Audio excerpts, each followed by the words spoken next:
MMC and LMC.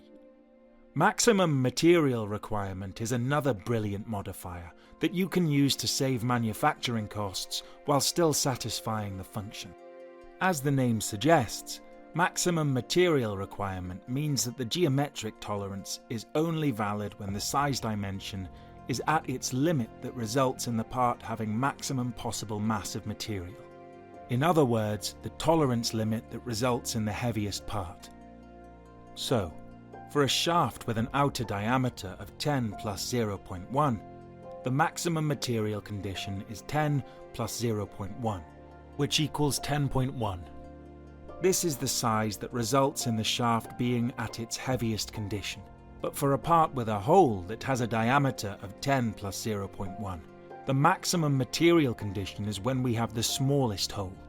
That is when the part is at its heaviest condition.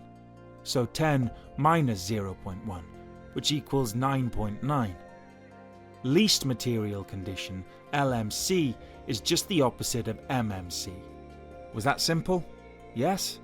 Good, because somehow there is a lot of confusion about MMC and LMC. Now let's look at how we can use these conditions to save money. By adding the letter M in a circle after the geometric tolerance, for example, the position tolerance, we're saying that the value of the tolerance is only valid when the part is at its MMC. If the part did not reach its limit, then the manufacturer can add the unused tolerance to the value of the geometric tolerance. If I have this part with these two holes, both have a diameter of 5 plus 0.1, and the distance between the two holes is 10, and I add a position tolerance on the diameter of this hole of 0.1 to datum A, while A is the diameter of the other hole. This would mean that the value of the position tolerance zone is 0.1. But if I add the M in a circle modifier to the feature control frame next to the tolerance value, this means that the 0.1 is only valid when the hole size is at its MMC of 5 minus 0.1, which is 4.9.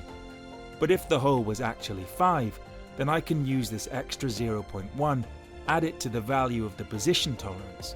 So I am actually allowed a position tolerance of 0.2. And if the hole was 5.1, then I can use the 0.2 difference between the real measurement and the MMC and add it to the position tolerance.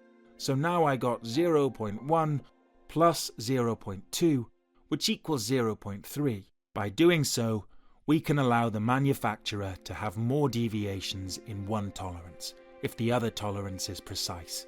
The MMC can also be applied to the size of the datum feature by adding the M symbol to the feature control frame. This way, the dimension has to be at its maximum material condition in order for the geometric tolerance to be valid, is the size of the datum feature.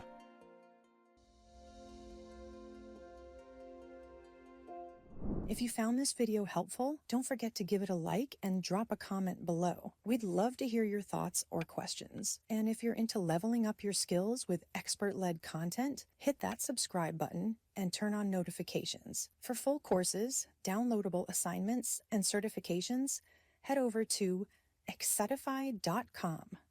Start learning smarter today.